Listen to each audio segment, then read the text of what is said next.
You are listening to Viewpoints from PlaceCloud. Cultural researchers tell stories of places from around the world. For the full multimedia experience and to support the creators you enjoy, visit placecloud.io. We are standing on a small traffic island between the Edgware Road, Marble Arch, and Bayswater Road, opposite where the Marble Arch itself stands today. In the pavement, easily missed, is a small rondel. This simple marker, surrounded by 3 oak tree saplings, is centred with a cross, circled by the words, "The site of Tyburn Tree." It marks the place, just past where the old milestone marker, which signified 1 mile from the city, once stood, where thousands of individuals were executed over hundreds of years. Execution in London has a long history.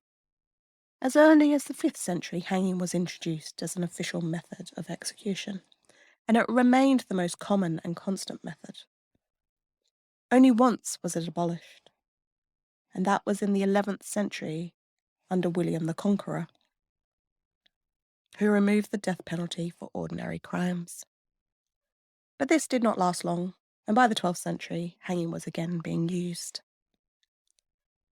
Other forms of execution include burning, many of which also took place at Tyburn, beheading, being hung, drawn and quartered, also many of those took place at Tyburn as well, and of course pressing to death and execution by firing squad.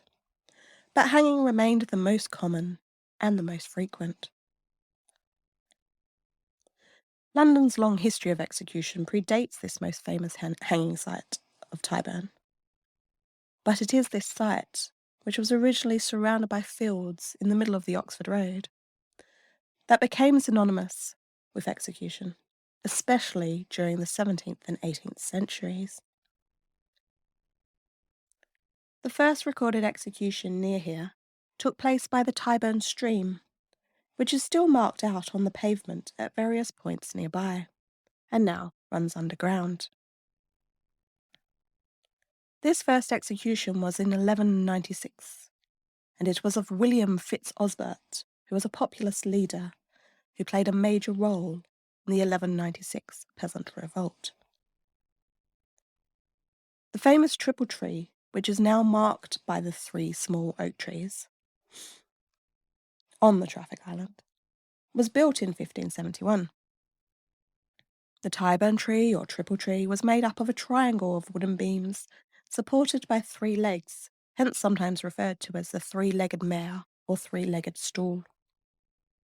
Multiple felons could be hanged together. The carts carrying the felons would line up below the crossbeams, a noose was fastened to the beam and around the felons' necks. When the order was given, the carts then drew out from beneath them.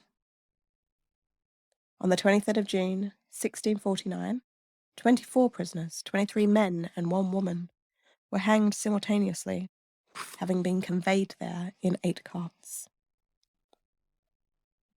Around the Tyburn tree, thousands of spectators would come to witness these executions. Famous attendants included James Boswell, George Selwyn, the Duke of Montagu, and of course Samuel Pepys, the diarist, who witnessed the hanging of Oliver Cromwell, who was exhumed from Westminster Abbey, his corpse drawn to Tyburn on a sled, then symbolically hanged and decapitated. His body was buried in a pit by the gallows, probably beneath our feet here, and his head placed on Westminster Hall. It is hard to imagine this area as it was in the 1600s and 1700s. Where today the London traffic rushes by, scaffolds would have been erected for each hanging day, and crowds from across the metropolis and even further afield would have come to gather and witness executions. There is a famous image drawn by Hogarth of Tyburn. It is not too far from the contemporary descriptions of the site, and shows the sheer press of people. In December 1783, the main execution site moved from Tyburn to outside Newgate Prison.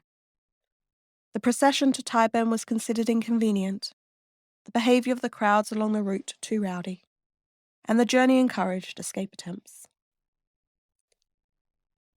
Executions would continue outside Newgate until 1868. Today, the simple marker to the site in this traffic island is often ignored, as the marble arch and its surrounding sculptures draw the eye. But it should never be forgotten.